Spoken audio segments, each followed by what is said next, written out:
ధర్మం నశించి అధర్మం రాజ్యమేలుతున్నప్పుడు ధర్మరక్షణ చేయటానికి, దుష్టశిక్షణ చేయటానికి శ్రీకృష్ణుడు తాను స్వయంగా అవతరిస్తానని భగవద్గీతలో మనకు చెప్పారు.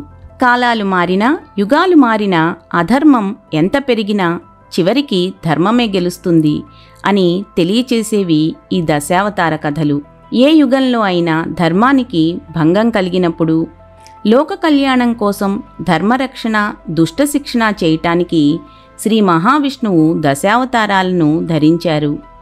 శ్రీ మహావిష్ణువు ఈ దశావతారాలు ధరించటానికి వెనుక దాగి ఉన్న ఆసక్తికరమైన కారణాలను, కథనాలను ఈ వరుస దశావతార కథల్లో మీరు తెలుసుకుంటారు. ఈ భూమి మీద అధర్మం, అన్యాయం ఎక్కువైనప్పుడు ధర్మరక్షణ చేయటానికి, దుష్టశిక్షణ చేయటానికి భగవంతుడు వివిధ రూపాల్లో వస్తాడని ప్రతీతి. ఈ విధంగా మహావిష్ణువు ఎత్తిన 10 ముఖ్యమైన అవతారాలను దశావతారాలు అని అంటారు. వాటిలో మొదటిది మత్స్యావతారం. మత్స్యము అనగా చేప. ఈ అవతారంలో మహావిష్ణువు జీవకోటిని, వేదాలను కాపాడెను. సత్యవ్రతుడు అనే మహారాజు మహావిష్ణువుని గురించి తపస్సు చేస్తూ ఉంటారు. అతను ప్రతిరోజు దగ్గరలోని సరస్సులో నుంచుని సూర్యునికి అర్ఘ్యం ఇస్తూ ఉంటారు. అలా ఒకరోజు అర్ఘ్యం ఇస్తున్నప్పుడు అతని దోసిల్లోకి ఒక చిన్న చేపపిల్ల వస్తుంది. మహారాజు దయతో ఆ చేపపిల్లను నీటిలో వదిలివేస్తారు. అప్పుడు ఆ చేపపిల్ల, రాజా, ఈ నదిలో పెద్ద పెద్ద చేపలు, మొసళ్ళు, ఇంకా ఎన్నో జలచరాలు ఉన్నాయి. అవి నన్ను తినివేస్తాయి. వాటికి భయపడి నేను మిమ్మల్ని ఆశ్రయించాను అని దీనంగా పలికింది. ఆ చేపపిల్ల పలుకులు విని రాజు ఎంతో దయతో దాన్ని తన కమండలంలో వేసి తన ఆశ్రమానికి తీసుకుని వెళ్ళారు. సత్యవ్రతుడు కమండలంలో వేసి ఆశ్రమానికి తీసుకువెళ్లిన చేపపిల్ల ఆ రాత్రికి పెద్దదై కమండలం మొత్తాన్ని ఆక్రమిస్తుంది. రాజా, ఈ చిన్ని పాత్ర నాకు సరిపోవటం లేదు, నాకు మరో స్థలం చూపించమని అడుగుతుంది. అప్పుడు ఆ చేపపిల్లను మరో పెద్ద పాత్రలోకి మారుస్తారు. అది వెంటనే ఆ పాత్రను కూడా మించి పెరిగిపోసాగింది. అది గమనించిన మహారాజు దానిని కొలనులో విడిచిపెట్టమని ఆదేశిస్తారు. అది ఆ కొలను మొత్తాన్ని కూడా ఆక్రమించసాగింది. కొంత సమయంలోనే బ్రహ్మాండంగా కొలను కన్నా కూడా పెద్దదైపోసాగింది. కొలనును, సరస్సును కూడా మించి పెరిగిపోతున్న చేపను చూసి సత్యవ్రత మహారాజు ఆ చేప మామూలు చేప కాదని, సాక్షాత్తు దైవ స్వరూపమని తెలుసుకొని ఆ చేపను, స్వామి, కరుణించి మీ నిజస్వరూపాన్ని చూపించండి, మీరు మామూలు వారు కాదు అని ఆ చేపను సత్యవ్రత మహారాజు వేడుకున్నారు. అప్పుడు ఆ చేప రూపంలో ఉన్న విష్ణుమూర్తి ఈ విధంగా చెప్పారు. మహారాజా, నీవు చాలా పుణ్యాత్ముడు కనుక నేను చెప్పే మాటలను జాగ్రత్తగా విను. సరిగ్గా ఇప్పటికి 7 రోజుల తర్వాత బ్రహ్మకు పగటికాలం పూర్తవుతుంది. ఆ సమయంలో ఒక పెద్ద జలప్రళయం సంభవిస్తుంది. బ్రహ్మకు పగటికాలం పూర్తి అయి జలప్రళయం సంభవించినప్పుడు నేను నీ దగ్గరకు ఒక నావను పంపిస్తాను. ఆ సమయంలో ఈ భూమి మీద సమస్త సృష్టికి అవసరమైన అన్ని రకాల వృక్షజాతులను, విత్తనాలను, ఔషధాలను తీసుకొని సప్తఋషులతో పాటు నీవు ఆ నావలోకి ప్రవేశించు అని విష్ణుమూర్తి సత్యవ్రతునితో చెప్తారు. సత్యవ్రత, నీవు పెనుగాలులకు కొట్టుకొని పోకుండా వాసుకి అనే సర్పం సహాయంతో నేను నిన్ను కాపలా కాస్తాను అని సత్యవ్రతునికి అభయమిస్తాడు. శ్రీ మహావిష్ణువు సత్యవ్రత మహారాజుకు చెప్పిన విధంగా 7వ రోజు పెద్ద జలప్రళయం సంభవించింది. ఆ సమయంలో మహావిష్ణువు చెప్పిన విధంగానే ఒక ప్రత్యేకమైన నావ సత్యవ్రత మహారాజు వద్దకు వచ్చింది. దానిలో విష్ణువు చెప్పిన విధంగా సకల ఔషధాలను, విత్తనాలను సమకూర్చుకొని సప్తఋషులతో పాటు నావ ఎక్కుతాడు సత్యవ్రత మహారాజు. ఆ నావకు ఎటువంటి ప్రమాదం జరగకుండా వాసుకిని తాడుగా చేసి మహావిష్ణువు కాపాడుతూ ఉంటారు. ఈ అద్భుత దృశ్యాన్ని చూసిన సప్తఋషులు, సత్యవ్రత మహారాజు ఆనందంతో పులకరించిపోతారు. మత్స్యావతారంలో శ్రీ మహావిష్ణువు వాసుకి అనే సర్పాన్ని తాడుగా చేసుకొని సత్యవ్రత మహారాజు యొక్క నావని కాపాడుతూ ఉంటారు. ఆ విధంగా సమస్త జీవకోటిని కాపాడుతూ ఉంటారు. ఈ విధంగా ప్రళయరాత్రి ముగిసే సమయానికల్లా శ్రీ మహావిష్ణువు హయగ్రీవుని వెతికి సంహరించి అతను దొంగిలించిన 4 వేదాలను బ్రహ్మకు తిరిగి ఇచ్చేస్తారు. ఈ విధంగా శ్రీ మహావిష్ణువు మత్స్యావతారంలో జీవకోటిని వేదాలను కాపాడి సమస్త లోకాలను సంరక్షిస్తారు.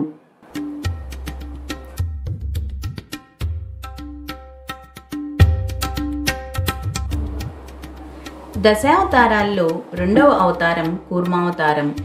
కూర్మము అనగా తాబేలు. కృతయుగంలో దేవతలు రాక్షసులు అమృతం కోసం క్షీరసాగర మథనం మొదలుపెట్టారు.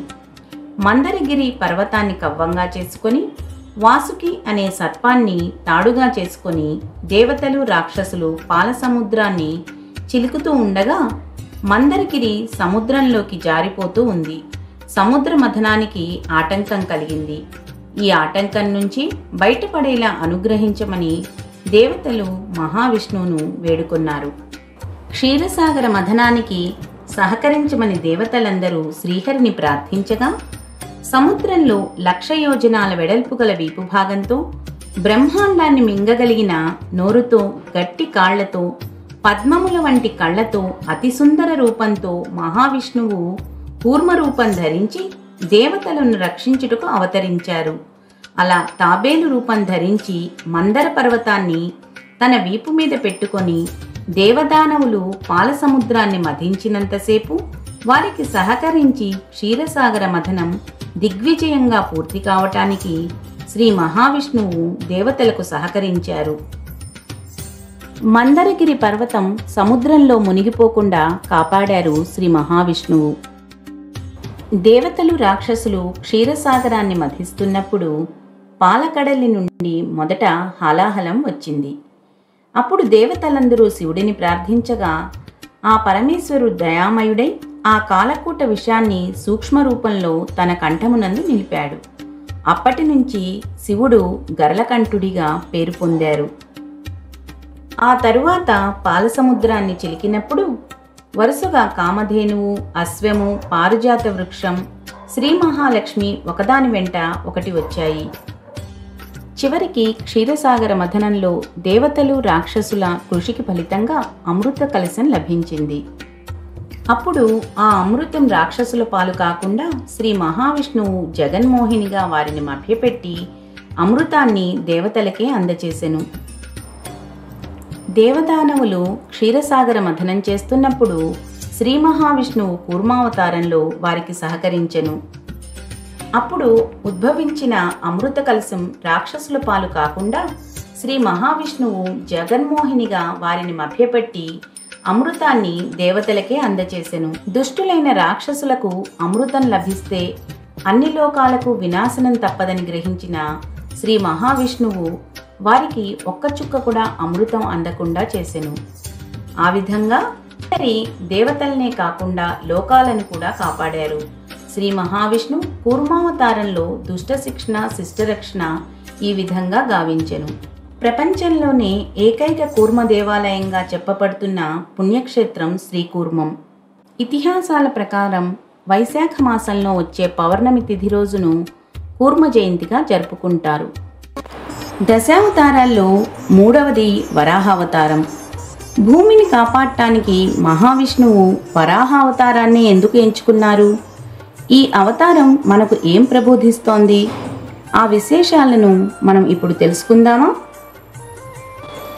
శ్రీ మహావిష్ణువుకు వైకుంఠంలో జయ విజయులు ద్వారపాలకులుగా ఉంటారు. వారు నిరంతరం శ్రీహరి ధ్యానంలో ఉంటారు.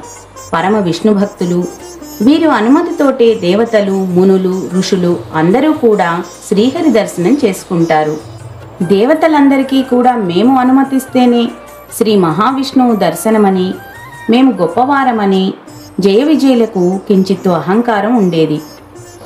ఒకసారి సనకసనందనులు అనే మహారుషులు మహావిష్ణు దర్శనానికి వచ్చినప్పుడు జయ విజయులు వారిని ద్వారం వద్ద అడ్డగించి దుర్భాషలాడుతారు.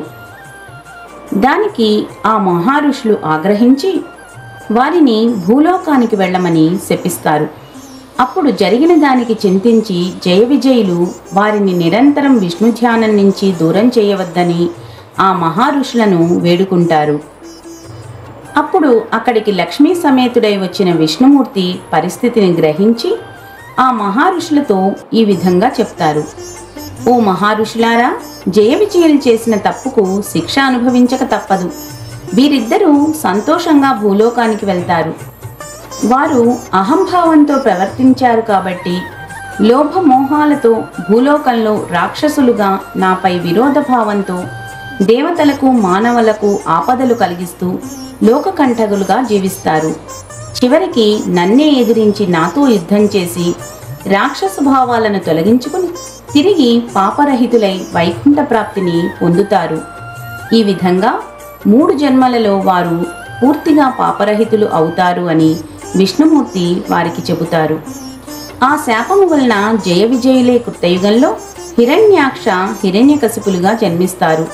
హిరణ్యాక్షుడు నిరంతరం విష్ణువుని ద్వేషిస్తూ దేవతలను మునులను బాధిస్తూ ధర్మకార్యాలకు ఆటంకం కలిగిస్తూ ఉంటాడు. హిరణ్యాక్షుని బాధలు పడలేక దేవతలు మునులు కూడా మహావిష్ణువుకి తమ కష్టాలను మొరపెట్టుకుంటూ ఉంటారు. మహావిష్ణువు కూడా తగిన సమయం కోసం ఎదురు చూస్తూ ఉంటారు. ఒకానొక సమయంలో మహాప్రళయ కాలంలో భూగోళం తన పట్టు తప్పింది. భూభాగం కృంగిపోయింది. అంతరిక్షంలో తన కక్ష నుంచి భూగోళం పక్కకు జరిగింది. భూమి రసాతలంలోకి కుంగిపోయింది. అప్పుడు నిరంతరం భూమిని రక్షిస్తూ ఉండే ఇంద్రుడు, అగ్ని, వాయుదేవుడు, వరుణుడు మొదలైన దేవతలందరూ భయభ్రాంతులై శ్రీ మహావిష్ణువు వద్దకు వెళ్లి భూగోళాన్ని కాపాడమని వేడుకుంటారు. భూమి రసాతలం అడుగున చేరింది. అది కడు చీకటి లోకం. పూర్తిగా బురదతో నిండి ఉంటుంది. వరాహానికి ఒక గొప్ప లక్షణం ఉంది. బురదలో వాసనతో దేనినైనా గుర్తించగల అద్భుతమైన శక్తి వరాహానికి ఉన్నది. కాబట్టి బురదలో కూరుకుపోయిన భూమిని వెతకాలి కాబట్టి శ్రీ మహావిష్ణువు వరాహ అవతారాన్ని స్వీకరించి భూదేవిని కాపాడారు. బ్రహ్మాది దేవతల సమక్షంలో చిన్న బొటనవేలు పరిమాణంలో శ్వేతవరాహ రూపంలో ఆవిర్భవించి పెద్ద పెద్ద కోరలతో భీకర రూపాన్ని ధరించి తన కోరల సహాయంతో రసాతలంలో ఉన్న భూగోళాన్ని తిరిగి యథాస్థానంలో నిలిపి భూమండలాన్ని వరాహ రూపంలో శ్రీ మహావిష్ణువు కాపాడారు. ఈ భూమండలాన్ని కాపాడే సమయంలో హిరణ్యాక్షుడనే రాక్షసుడు శ్రీ మహావిష్ణువుని అడ్డగించగా అతనితో భీకర యుద్ధాన్ని చేసి హిరణ్యాక్షుడనే రాక్షసుడిని సంహరించి దేవతలను, మునులను, ప్రజలను ఆ రాక్షసుడి వలన కలిగిన బాధల నుంచి విముక్తుల్ని చేసి ఆనందింపచేశారు శ్రీ మహావిష్ణువు. అదే శ్వేతవరాహ కల్పంగా చెప్పబడింది. భూమి మీద సహజ వనరులు, నిధి నిక్షేపాలు ఉన్నాయి. మన నదులను, ప్రకృతిని మానవుడు నాశనం చేస్తే భూమండలానికి వినాశనం తప్పదని, మన పర్యావరణాన్ని పరిరక్షిస్తూ భూమిని కాపాడుకోవాలని అన్యోపదేశంగా మనకి ఈ అవతారం బోధిస్తుంది. ఈ వరాహస్వామికి ఆది వరాహమూర్తి, యజ్ఞవరాహమూర్తి, మహాసూకరం అని నామాలు కూడా ఉన్నాయి. తిరుమల కొండలపై మొదట వెలిసిన స్వామి వీరే. వీరి అనుమతితోనే వెంకటేశ్వరుడు అక్కడ నివాసం ఏర్పాటు చేసుకున్నారని ప్రతీతి. వరాహస్వామి దర్శనం చేసుకున్న తర్వాతే శ్రీ వెంకటేశ్వర స్వామి వారి దర్శనం చేసుకోవటం ఆనవాయితీగా వస్తున్నది. వరాహ అవతారాన్ని స్మరించుకుందాం, పర్యావరణాన్ని పరిరక్షించుకుందాం, మన భూమండలాన్ని కాపాడుకుందాం. సర్వే జనా సుఖినో భవంతు. దశావతారాల్లో 4వది నరసింహావతారం. శాపవశమున జయ విజయులు కృతయుగంలో హిరణ్యాక్షుడు, హిరణ్యకశిపుడిగా జన్మించారని, వరాహావతారంలో హిరణ్యాక్షుడిని శ్రీహరి సంహరించాడని మనం ఇంతకుముందు కథలో తెలుసుకున్నాము. తన సోదరుడైన హిరణ్యాక్షుణ్ణి సంహరించిన శ్రీహరిని ఏ విధంగా అయినా సంహరించాలని అతనిపై పగ పెంచుకుంటాడు హిరణ్యకశిపుడు. ఈ విధంగా శ్రీహరిని జయించే బలం కోసం, శక్తి కోసం సృష్టికర్త అయిన బ్రహ్మను గురించి ఘోర తపస్సు చేస్తాడు హిరణ్యకశిపుడు. ఒంటికాలు మీద హిరణ్యకశిపుడు చేసిన ఘోర తపస్సుకు మెచ్చుకున్న బ్రహ్మ ప్రత్యక్షమై నాయనా, నీ తపస్సుకు మెచ్చితిని, నీకు ఏం వరం కావాలో కోరుకో, ఇచ్చెదను అని అడుగుతాడు. అప్పుడు హిరణ్యకశిపుడు, స్వామి, నాకు మృత్యువు లేకుండా వరం ఇవ్వండి అని అడుగుతాడు. అప్పుడు బ్రహ్మదేవుడు, నాయనా, నేను నీకు అమరత్వాన్ని ప్రసాదించలేను, పుట్టిన ప్రతి ప్రాణి మరణించక తప్పదు, మరో విధంగా వరం కోరుకోమని హితవు చెప్తాడు. అప్పుడు హిరణ్యకశిపుడు, అలాగైతే నాకు మృత్యువు మనిషి వలన కానీ, జంతువు వలన కానీ, రాత్రి కానీ పగలు కానీ, ఇంటి ముందు కానీ ఇంటి బయట కానీ, భూమి మీద కానీ ఆకాశమందు కానీ రాకూడదు అని, నాకు ముల్లోకాల మీద అధికారాన్ని ఇవ్వమని బ్రహ్మను వరం కోరుకుంటాడు. అప్పుడు బ్రహ్మ హిరణ్యకశిపునికి ఆ వరములను ప్రసాదిస్తాడు. ఇంకా తనకు ఎదురు లేదని, తనను ఎదిరించేవారు లేరని గర్వంతో హిరణ్యకశిపుడు దేవతలను హింసిస్తాడు. మునులను, శ్రీహరి భక్తులను అనేక విధములుగా బాధిస్తాడు. ఇంద్రాది దేవతలను శ్రీహరిని పూజించవద్దని బాధిస్తూ ఉంటాడు.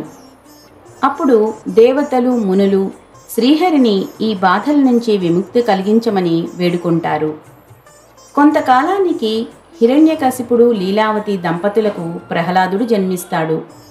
అతను బాల్యం నుండి శ్రీహరిభక్తుడు, విద్యా వినయ సంపన్నుడు, నిరంతరం హరిధ్యానంలో నిమగ్నమై ఉండేవాడు. ప్రహ్లాదుడిని చండామార్కుల వారి ఆశ్రమానికి పంపించి విద్యాబుద్ధులు నేర్పింపమని హిరణ్యకశిపుడు ఆదేశించాడు.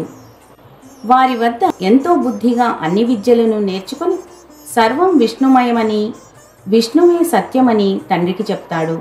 విరోధిని పొగడడం నచ్చని హిరణ్యకశిపుడు ప్రహ్లాదుడిని చంపుటకు అనేక విధములుగా ప్రయత్నిస్తాడు. కానీ ఆ శ్రీహరి నిరంతరం ప్రహ్లాదుడిని కాపాడుతూ ఉంటాడు. ముల్లోకాలని జయించిన హిరణ్యకశిపునికి తన కుమారుణ్ణి హరిభక్తి నుంచి ధ్యాస మరల్చలేకపోతున్నానని బాధగా ఉంటుంది. ఆగ్రహం పెరిగిపోతూ ఉంటుంది. ప్రహ్లాదుని హరిభక్తిని మరల్చటానికి సామ, దాన, భేద దండోపాయాల్ని ప్రయోగిస్తాడు. కానీ సఫలం కాలేకపోతాడు హిరణ్యకశిపుడు.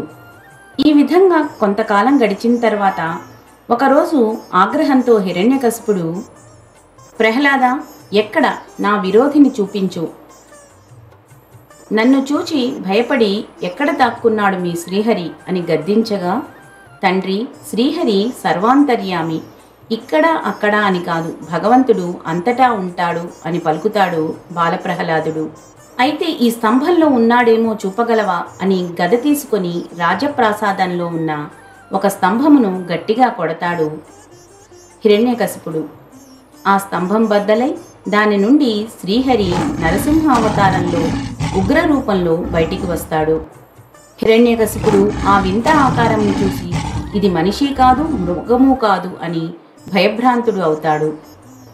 వెంటనే నరసింహమూర్తి హిరణ్యకశిపుడిని ఎత్తి పట్టుకొని సింహద్వారం మీద, అంటే ఇంటి బయట లోపల కాకుండా, ఉదయము సాయంత్రము కాకుండా మధ్య సమయంలో తన ఒడిలో పడుకోపెట్టుకొని తన వాడి గోళ్లతో చీల్చి హిరణ్యకశిపుణ్ణి సంహరిస్తాడు. ఆ విధంగా హిరణ్యకశిపుడు అనితర సాధ్యమైన వరములను పొంది కూడా నరసింహావతారంలోని విష్ణుమూర్తి చేతిలో సంహరింపబడతాడు. మనిషి చేతిలోనూ మృగం చేతిలోనూ చావకుండా హిరణ్యకశిపుడు బ్రహ్మదేవుని వలన వరం పొందుతారు. అందువలన సగం మనిషి రూపంలోనూ సగం మృగం రూపంలోనూ కలిగిన నరసింహ అవతారాన్ని విష్ణుమూర్తి ఎత్తుతారు. ఈ అవతారంలో హిరణ్యకశిపుణ్ణి సంహరిస్తారు. ఇదే ఈ అవతారంలోని అంతరార్థం. శ్రీ లక్ష్మీ నరసింహ మమదేహి కరావలంబం. అహోబిలం, ఏదాద్రి, వేదాద్రి, సింహాద్రి, మంగళగిరి, కదిరి, అంతర్వేది, పెంచలకోన, ధర్మగిరి ఇవి మన తెలుగు రాష్ట్రాల్లో ప్రముఖ లక్ష్మీ నరసింహ క్షేత్రాలు. ప్రహ్లాదుని కుమారుడు వీరోచనుడు. వీరోచనుని కుమారుడు బలిచక్రవర్తి. ప్రహ్లాదుని మనుమడైన రాక్షసరాజు బలిచక్రవర్తిని పాతాళానికి అనగదొక్కడానికి శ్రీ మహావిష్ణువు వామనావతారాన్ని ధరించారు. ఇది దశావతారాల్లో 5వది. వామనావతారం అనగానే ఇంతింతై వటుడింతై అన్న పోతన భాగవతంలోని తెలుగు పద్యం గుర్తుకు వస్తుంది. ఇది ప్రతి ఇంట ప్రతి నోట పలుకుతూనే ఉంటుంది. పోతన గారి భాగవత పద్యాలు ఆపాత మధురాలు. రాక్షస గురువైన శుక్రాచార్యుని సహాయంతో బలిచక్రవర్తి అనేక యజ్ఞములను యాగములను చేసి అనేక గొప్ప గొప్ప ఆయుధాలను సంపాదించి ఇంద్రునిపై దండెత్తి ఇంద్ర పదవిని వశపరుచుకున్నారు. అదితికిచ్చిన మాట కోసం ఇంద్ర పదవిని తిరిగి ఆమె కుమారునికి ఇవ్వటం కోసం శ్రీ మహావిష్ణువు వామనావతారాన్ని ధరించారు. బలిచక్రవర్తి రాక్షసరాజే అయినా దానగుణ సంపన్నుడని, ఆడిన మాట తప్పడని తెలుసుకుంటారు శ్రీ మహావిష్ణువు. ఒకసారి బలిచక్రవర్తి అశ్వమేధయాగం చేస్తున్నాడని తెలుసుకొని వామనుడు అక్కడికి వెళ్ళాడు. బ్రాహ్మణ బ్రహ్మచారి అయిన వామనుడిని బలి మర్యాదపూర్వకంగా ఆహ్వానించాడు. అక్కడికి వచ్చిన బ్రాహ్మణోత్తములందరికీ దాన ధర్మాలు చేస్తున్న బలిచక్రవర్తి ఈ వామనుడిని కూడా నీకేం కావాలో కోరుకోమ్మని అడిగెను. ఏం కావాలో కోరుకోమ్మని బలిచక్రవర్తి అడగటంతో, ఓ రాజా, నాకు పెద్దగా కోరికలు లేవు, కానీ నీ దానగుణానికి మెచ్చుతున్నాను. అందుకని నాకు 3 అడుగుల స్థలాన్ని ఇప్పించమని వామనుడు బలిచక్రవర్తిని అడుగుతాడు. అందుకు ఎంతో సంతసించిన బలిచక్రవర్తి, సరే, మీరు అడిగిన కోరికను నెరవేరుస్తానని వాగ్దానం చేస్తున్నాను అని అంటాడు. అప్పుడు శుక్రాచార్యుల వారు ఆ వచ్చింది మహావిష్ణువని, అందులో ఏదో మర్మముందని గ్రహించి ఆ దానాన్ని ఇవ్వవద్దని బలిచక్రవర్తికి సూచిస్తాడు. కానీ బలిచక్రవర్తి, నేను ఆడిన మాట తప్పను, ఏది ఏమైనా సరే ఆ వామనుని కోరికను నెరవేరుస్తాను అని అంటాడు. అప్పుడు దానం చేసే సమయంలో జలపాత్రకు సూక్ష్మ రూపంలో అడ్డుగా వచ్చిన శుక్రాచార్యుల వారు ఒక కన్నును కోల్పోతారు. బలిచక్రవర్తి ఆ వచ్చిన వామనుడు శ్రీ మహావిష్ణువు అని గ్రహించి కూడా తన వాగ్దానాన్ని వెనక్కి తీసుకోడు. అప్పుడు అందరూ చూస్తుండగానే ఆ వామనుడు ఇంతింతై వటుడింతై అన్నట్లుగా తన రూపాన్ని పెద్దగా మార్చి త్రివిక్రముడవుతాడు. ఒక పాదముతో ఆకాశాన్ని, మరొక పాదముతో భూమిని కప్పి వేస్తాడు. అప్పుడు ఆ త్రివిక్రముడు బలితో, రాజా, నీవు నాకు 3 అడుగులు దానమిచ్చావు, నేను 2 అడుగులతో భూమి ఆకాశములను కప్పివేశాను, మరి నా 3వ పాదం పెట్టుటకు చోటు చూపించు అని బలిచక్రవర్తిని అడుగుతాడు. అప్పుడు బలిచక్రవర్తి ఎంతో దయతో, జగన్నాథ, ప్రాణాలు కోల్పోయినా ఆడిన మాట తప్పను, ఈ 3వ పాదాన్ని నా తల మీద మోపి ఆ 3వ అడుగును స్వీకరించండి అని చేతులు జోడిస్తాడు. అప్పుడు ఆ మాటలకు శ్రీ మహావిష్ణువు కూడా సంతసించి చిరుమందహాసంతో, ఓ దానవరాజా, నీ సత్యవ్రతం ముల్లోకాలను ఆశ్చర్యంతో ముంచేసింది. నీవు నీ సంతతి నా భక్తకోటిలో ఒకరుగా వెలుగొందురుగాక. ఈ రోజు నుండి నువ్వు కొంతకాలం పాతాళలోకంలో ఉండి ఆ తరువాత ఇంద్రుడివై త్రిలోకాధిపత్యం వహించు అని ఆశీర్వదిస్తాడు. ఆ విధంగా శ్రీమన్నారాయణుడు వామనావతారం ఎత్తి బలిచక్రవర్తి దర్పాన్ని అణిచి అతనిని పాతాళలోకానికి పంపి మరలా దేవతలకు తిరిగి త్రిలోకాధిపత్యాన్ని ఇస్తాడు. అదితి బాధను తీరుస్తారు. ఆ విధంగా వామనావతారంలో లోక కళ్యాణాన్ని జరిపిస్తారు శ్రీ మహావిష్ణువు. కేరళ ప్రాంత ప్రజలు బలిచక్రవర్తిని మహాబలి లేదా మావెలి అని కూడా పిలుస్తారు. పాతాళలోకం నుంచి ప్రతి సంవత్సరం వారి ప్రాంతానికి బలిచక్రవర్తి వస్తారని విశ్వసిస్తారు. ఆ మహాబలి రాకను పురస్కరించుకుని అక్కడ ఘనంగా ఓణం పండుగను నిర్వహిస్తారు. వామన రూపంలో ఉన్న విష్ణుమూర్తికి దక్షిణాదిన అనేక దేవాలయాలు కట్టబడి ఉన్నాయి. దశావతారాల్లో 6వది పరశురామావతారం. అధర్మపరులైన క్షత్రియరాజులను నాశనం చేయుటకు శ్రీహరి ఈ అవతారాన్ని ధరించారు. దుర్మార్గులైన క్షత్రియరాజుల్లో కార్తవీర్యార్జునుడు ముఖ్యుడు. అతను దత్తాత్రేయుని అనుగ్రహం వలన 1000 చేతులను పొందాడు. అతని క్రూరత్వానికి అందరూ భయపడేవారు. దేవతలు, ప్రజలు అతని పేరు చెప్తే హడలిపోయేవారు. అతని బాధలు పడలేక దేవతలు, మునులు శ్రీహరి వద్దకు వచ్చి తమను రక్షించమని వేడుకొన్నారు. త్వరలోనే మీ బాధలను తీరుస్తానని వారికి శ్రీహరి అభయం ఇచ్చారు. ఆ కాలంలో జమదగ్ని అనే గొప్ప మహాముని ఉండేవారు. అతని భార్య రేణుకాదేవి. వారికి పుట్టిన చివరి సంతానానికి రాముడు అని పేరు పెట్టేవాడు. అతను బలవంతుడు, ధైర్యవంతుడు, యుద్ధ విద్యలన్నింటిలోనూ ఆరితేరినవాడు. అతను పరమశివుని కోసం తపస్సు చేసి శివుని యొక్క పరశు అనే గొడ్డలిని అజేయుడుగా వరాన్ని పొందాడు. ఆ రోజు నుంచి పరశుని ధరించటం వల్ల పరశురాముడిగా పిలువబడ్డాడు. ఒకరోజు పరశురాముడు లేని సమయంలో కార్తవీర్యార్జునుడు జమదగ్ని ఆశ్రమానికి వచ్చాడు. కార్తవీర్యార్జునుడు సపరివారంగా వచ్చాడు. వారందరూ ఆకలితో అలసిపోయి ఉన్నారు. వారందరినీ జమదగ్ని మహర్షి, రేణుకాదేవి ఎంతో ఆదరంగా ఆహ్వానించి తమ వద్ద ఉన్న కామధేనువు దయతో రాజపరివారానికి షడ్రసోపేతంగా విందు ఏర్పాటు చేస్తారు. రాజు ఆ గోవును తనకు ఇమ్మని కోరుతాడు. జమదగ్ని మహర్షి అందుకు నిరాకరించటంతో కార్తవీర్యార్జునుడు, అతని సైనికులు బలవంతంగా ఆ కామధేనువును మాహిష్మతీపురానికి తీసుకువెళ్తారు. ఆశ్రమానికి తిరిగి వచ్చిన పరశురామునికి ఆ సంగతి తెలిసింది. కోపోద్రిక్తుడై కార్తవీర్యార్జునుడి మీదకి దండెత్తి వెళ్ళి అతని 1000 చేతులు ఖండించి శిరశ్ఛేదం చేశాడు. అందుకు ఆగ్రహోదగ్రులైన కార్తవీర్యార్జునుడి కొడుకులు 10,000 మంది పరశురాముడు లేనప్పుడు దండెత్తి వచ్చి జమదగ్నిని చంపి పగ తీర్చుకున్నారు.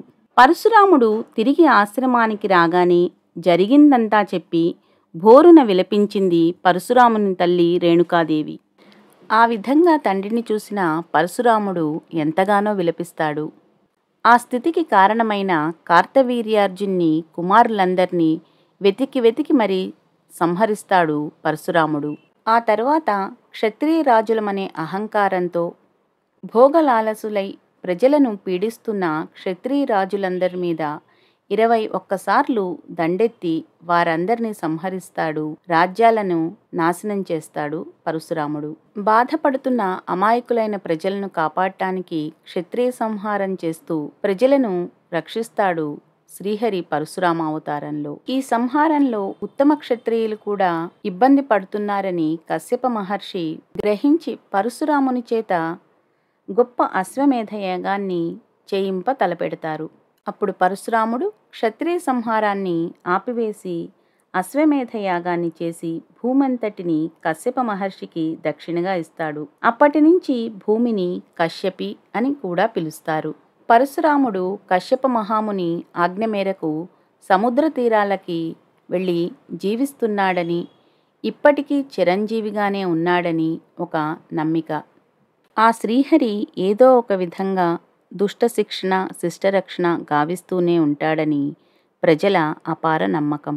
పరశురాముడిది పరిపూర్ణ అవతారం కాదని అవశేష అవతారమని ప్రతీతి. ఆయనకు అందువలన ఎక్కువగా స్తోత్రాలు, మందిరాలు ఉండవు.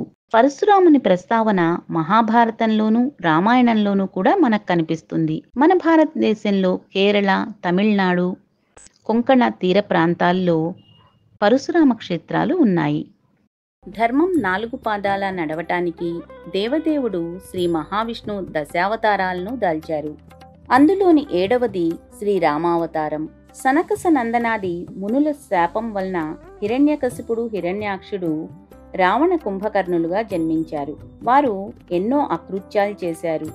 ఋషులను, సజ్జనులను, భగవద్భక్తులను ఎంతగానో పీడించారు. వారిని సంహరించటానికే శ్రీహరి శ్రీరామావతారాన్ని దాల్చారు. మానవ జీవితంలో ఎదురయ్యే సమస్యలను, కష్టాలను ధర్మబద్ధంగా ఏ విధంగా ఎదుర్కోవాలో తన నడవడి ద్వారా మానవ జాతికి ఉదాహరణగా జీవించారు. ఆయన జీవితమే రామాయణ గ్రంథం మానవ జాతికి ఆదర్శప్రాయం. ఇప్పటికీ శ్రీరాముడు నిత్య పూజనీయుడు, రామాయణం నిత్య పఠనీయ గ్రంథం. మానవ అవతారం దాల్చి కూడా మహనీయునిగా పూజలందుకున్న శ్రీరామావతారాన్ని గురించి క్లుప్తంగా మనం ఇప్పుడు తెలుసుకుందామా? అయోధ్య నగరాన్ని దశరథ మహారాజు పరిపాలిస్తూ ఉండేవారు.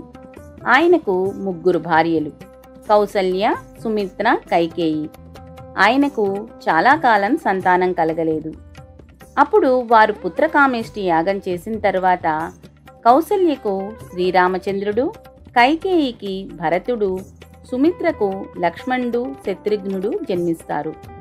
ఈ నలుగురు అన్నదమ్ములు ఎంతో అన్యోన్యంగా, తల్లిదండ్రుల పట్ల గౌరవంతో, గురువుల పట్ల భక్తితో ఉంటారు.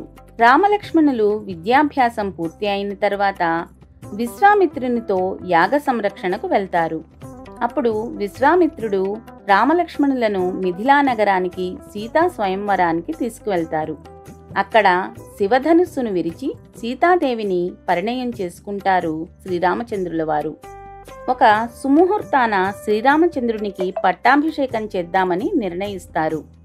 కానీ కైకేయి కోరిక వలన తండ్రి ఆజ్ఞను శిరసావహించి సీతారాములు లక్ష్మణ సమేతంగా వనవాసానికి 14 సంవత్సరములు వెళ్లవలసి వస్తుంది. అక్కడ వారు పర్ణశాలలో నివసిస్తూ ఉంటారు. ఒకరోజు సీతాదేవి పర్ణశాల సమీపంలో ఉన్న బంగారు మాయలేడిని చూసి ముచ్చటపడుతుంది. అది రావణాసురుడు తన చెల్లెలు శూర్పణఖకు జరిగిన అవమానానికి ప్రతీకారంగా పంపిన మాయలేడి. సీతాదేవి ఆశపడిన మాయలేడిని తీసుకురావటానికి శ్రీరామచంద్రుడు వెళ్తాడు. శ్రీరామచంద్రుడు ఎంతసేపటికి రాకపోవటంతో అతనిని వెతుక్కుంటూ లక్ష్మణుడు బయలుదేరుతాడు. కాని లక్ష్మణునికి ఇదంతా ఏదో మాయగా తోచి సీతాదేవిని బయటికి రావద్దని ఒక రేఖ గీసి రాముణ్ణి వెతుక్కుంటూ బయలుదేరుతాడు. అదే సమయంలో మాయా సన్యాసి రూపంలో రావణాసురుడు అక్కడికి వచ్చి సీతాదేవిని అపహరిస్తాడు. బంగారు లేడి కోసం వెళ్లి తిరిగి వచ్చిన రామలక్ష్మణులు జరిగింది తెలుసుకుని ఎంతగానో విలపిస్తారు. సీతాదేవిని వెతుకుతూ సుగ్రీవుడు, ఆంజనేయ స్వామి, అంగదులతో కలిసి వారితో మైత్రి చేసుకుంటారు. ఆంజనేయ స్వామి సీతాదేవి జాడను కనుగొనగా వానరుల సహాయంతో శ్రీరాముడు లంక మీద యుద్ధానికి వెళ్లి రావణ, కుంభకర్ణాది రాక్షసులను సంహరించి సీతాదేవిని కాపాడి తిరిగి తీసుకుని వస్తారు. ఆ తర్వాత సపరివారంగా అయోధ్యకు చేరుకుని శ్రీరామ పట్టాభిషేకం జరుగుతుంది. పట్టాభిషిక్తుడైన శ్రీరామచంద్రుడు ప్రజలను కన్నబిడ్డల వలె పరిపాలించెను. రాజ్యం సుసంపన్నంగా సుభిక్షంగా ఉండేది. అదే శ్రీరామరాజ్యం. శ్రీరాముడు 14 సంవత్సరాలు వనవాసానికి వెళ్లవలసి వచ్చినా సీతాపహరణం జరిగిన సమయంలో ఎన్నో కష్టనష్టాలను ఎదుర్కొంటూ కూడా శ్రీరాముడు ధర్మాన్ని తప్పలేదు, సత్యాన్ని విడువలేదు, ఉత్తమ గుణాల్ని వదిలిపెట్టలేదు. అయోధ్యలో ఉన్న, అడవిలో ఉన్న సకల గుణాభిరాముడుగానే విరాజిల్లాడు.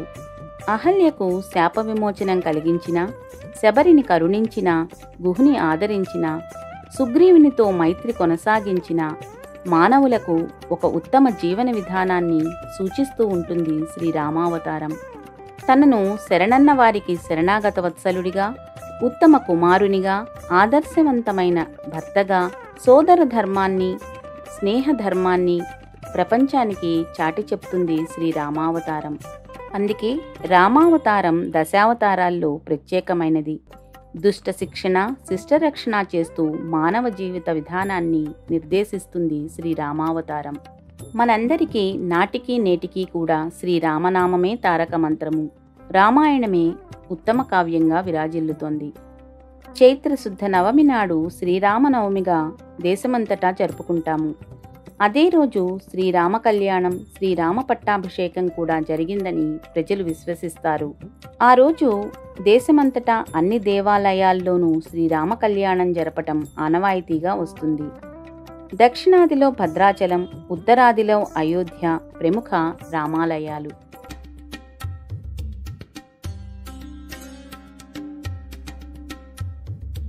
దశావతారాల్లో 8వ అవతారం శ్రీకృష్ణావతారం. ఇది మహావిష్ణువు యొక్క పరిపూర్ణమైన అవతారంగా భావిస్తారు. పరిపూర్ణమైన వ్యక్తిలో ఉండాల్సిన అన్ని లక్షణాలను ఈ అవతారం సూచిస్తుంది. అందుకే అందరూ శ్రీకృష్ణుణ్ణి ఆదర్శంగా తీసుకోవాలని చెప్తారు. ఎలాంటి పరిస్థితులు ఎదురైనా వాటికి నిలకడగా ఉండాలని, గెలుపు ఓటములను సమానంగా తీసుకోవాలని, కష్టసుఖాల విషయంలో తటస్థంగా ఉండాలని చెప్తారు. అర్థం చేసుకుంటే ఇదే భగవద్గీత సారాంశం. ఇదే శ్రీకృష్ణ తత్వం. కృష్ణం వందే జగద్గురుం. ధర్మమునకు హాని కలిగినప్పుడు, అధర్మము పెచ్చు పెరిగిపోయినప్పుడు నన్ను నేను సృజించుకొందును.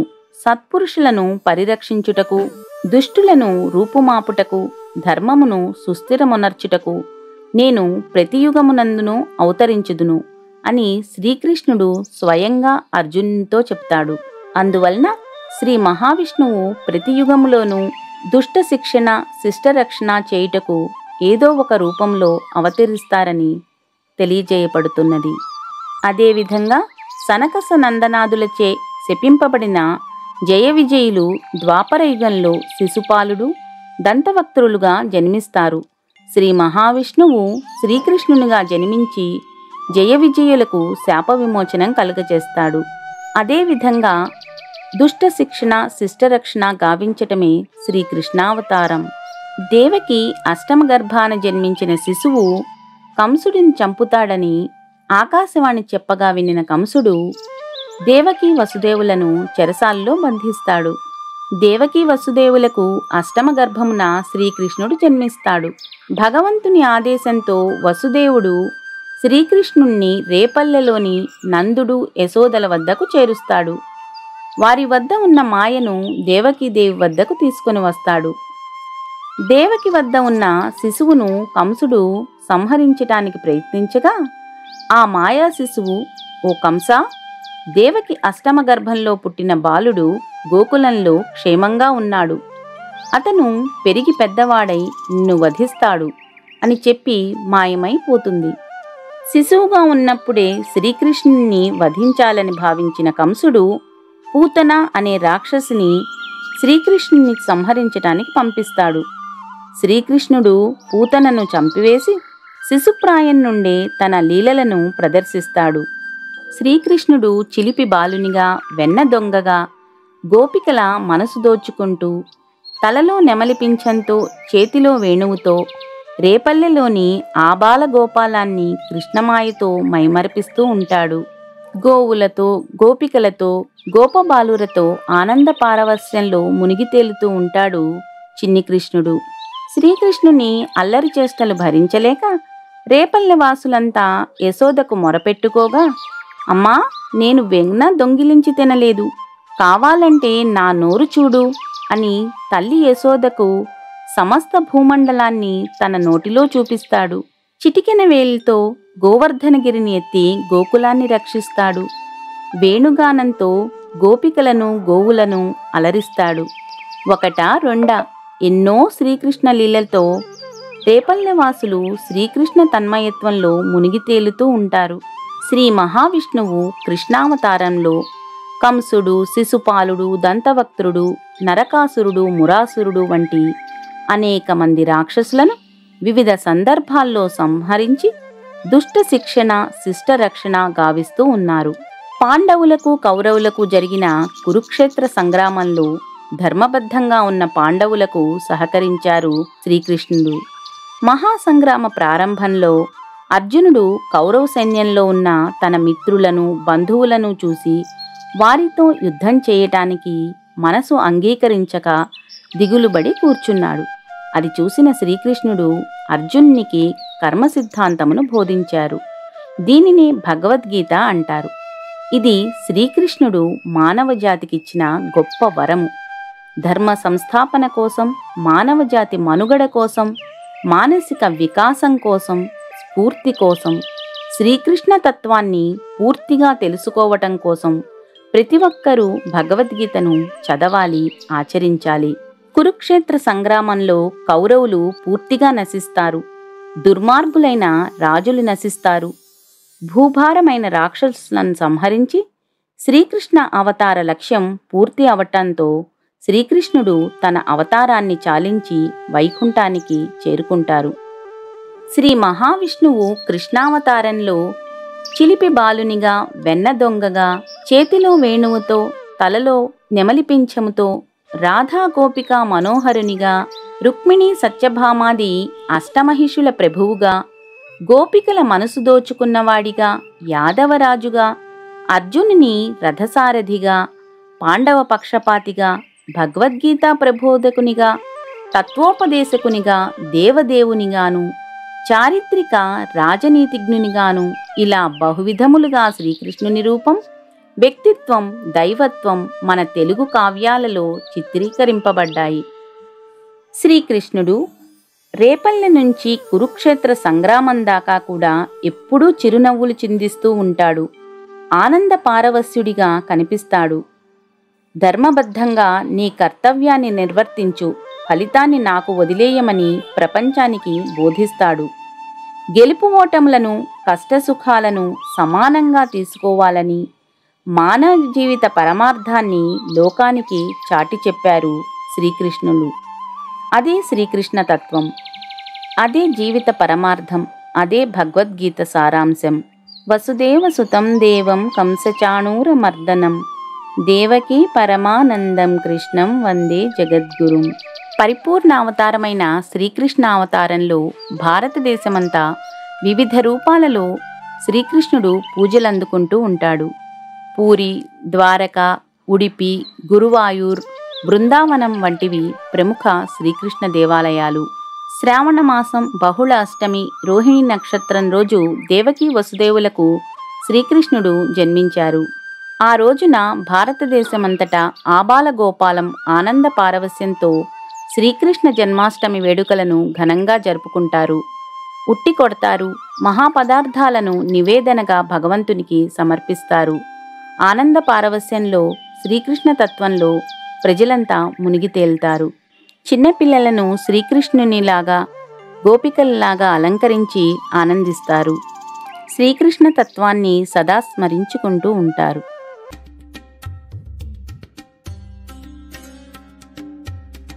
దశావతారాల్లో 9వ అవతారం బుద్ధావతారం. ప్రాచీన పురాణ వాంగ్మయాన్ని పరిశీలిస్తే త్రిపురాసురులు వేదాధ్యయనం చేసి అనేక శక్తులను పొంది ముల్లోకాలను అతలాకుతలం చేస్తూ ఉంటారు. దేవతలు, మునులు పరమేశ్వరుని తమని కాపాడమని వేడుకోగా పరమశివుడు వారిని కాపాడతానని అభయమిస్తాడు. అప్పుడు శ్రీ మహావిష్ణువు పరమశివుడు త్రిపురాసుర సంహారం చేయటానికి సహాయంగా, వారికి వేదాధ్యయనం వలన వచ్చిన శక్తులను ఉపసంహరింపచేయటానికి, లోకరక్షణ ధర్మ పరిరక్షణ కోసం బుద్ధావతారాన్ని ధరిస్తాడు.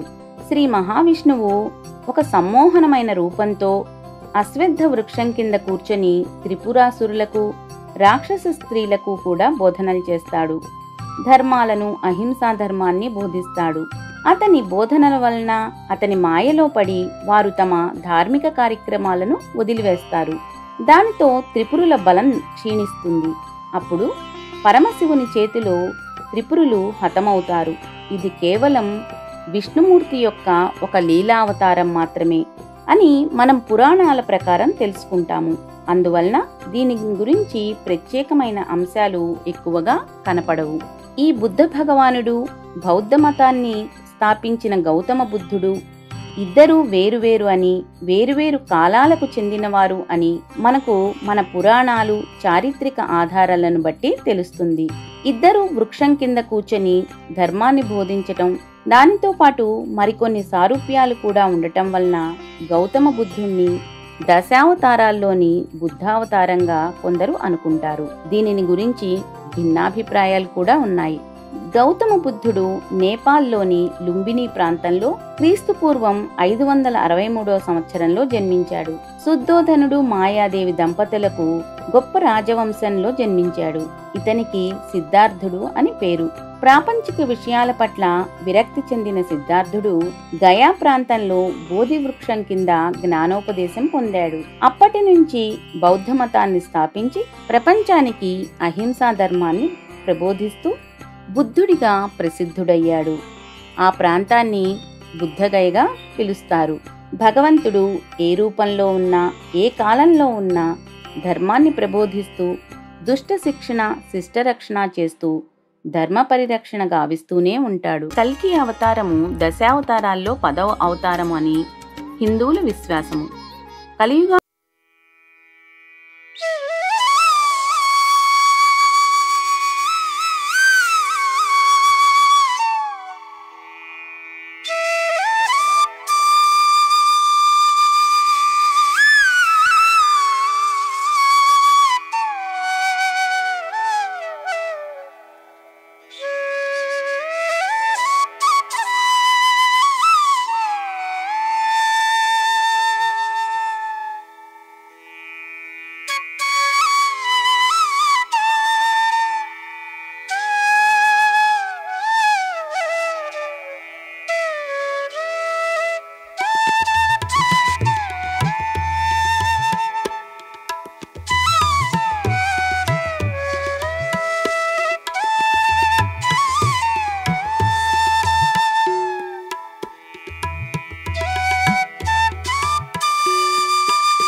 శ్రీనివాసుడిగా, అన్నింటికీ మించి గోవిందుడుగా కొనియాడబడుచు కొలవబడుతున్నాడు. సప్తగిరీసుడిగా, తిరుమలేశుడిగా, పద్మావతి అలివేలుమంగ సమేతంగా భక్తకోటికి దర్శనమిస్తూ అనుగ్రహిస్తున్నాడు. కలియుగంలో తిరుమలకు మించిన క్షేత్రం కానీ, వెంకటేశ్వరుని మించిన దైవం కానీ లేరని శాస్త్రకథనం. భృగు మహర్షి కారణంగా శ్రీమన్నారాయణుడు భువికి రావటం, శ్రీనివాసుడిగా వెంకటాద్రిపై అవతరించటం, ఇదంతా కలిబాధల నుంచి ప్రజలను తప్పించటానికి అని, ఇదంతా విష్ణులీల అని మహర్షుల మాట. తిరుమల గిరులలో స్వామివారి పుష్కరిణిలో స్నానం, శ్రీ వరాహస్వామి దర్శనం, ఆ తర్వాత శ్రీ వెంకటేశ్వరుని దర్శనం జన్మజన్మల పుణ్యఫలమని అంటారు. వినా వెంకటేశం ననాథో ననాథ సదా వెంకటేశం స్మరామి స్మరామి. స్వామి, నీవే మాకు దిక్కు, నీవు తప్ప మరో దిక్కు మాకు లేదు అని వేడుకున్న భక్తజనులకు రక్షించి కాపాడి వారి కష్టాలను తీరుస్తూ తన లీలలను నిత్యం ప్రదర్శిస్తూనే ఉంటారు స్వామివారు. ధర్మో రక్షతి రక్షితః. మనము ధర్మాన్ని కాపాడుతూ ఉంటే ఆ ధర్మమే భగవంతుని రూపంలో మనల్ని కాపాడుతూ ఉంటుంది. కలిదోష విముక్తుల్ని చేస్తూ లోక కళ్యాణార్థం నిత్య కళ్యాణం పచ్చతోరణంగా శ్రీ విష్ణుమూర్తి శ్రీనివాసుడిగా తిరుమల కొండలలో లక్ష్మీ పద్మావతి సమేతంగా ప్రజలను సదా కాపాడుతూ ఉంటారు. కలియుగ ప్రత్యక్ష దైవంగా శ్రీ వెంకటేశ్వర స్వామి కొలువై ఉన్న తిరుపతిలో 7 కొండల కలవు. వీటిని సప్తగిరులు అని అంటారు. అవి శేషాద్రి, నీలాద్రి, గరుడాద్రి, అంజనాద్రి, వృషభాద్రి, నారాయణాద్రి, వెంకటాద్రి. ఆ భగవంతుడు అన్ని కాలాల్లోనూ అన్ని యుగాలలోనూ దుష్ట శిక్షణ శిష్టరక్షణ గావిస్తూ ధర్మ పరిరక్షణ చేస్తూ భక్తవత్సలునిగా ప్రజలను నిరంతరం కాపాడుతూనే ఉంటారు. ధర్మో రక్షతి రక్షితః, వృక్షో రక్షతి రక్షితః. ఓం వెంకటేశాయ నమః. లోకా సమస్తా సుఖినో భవంతు. Please like, share, subscribe to Sadhana Kasepur.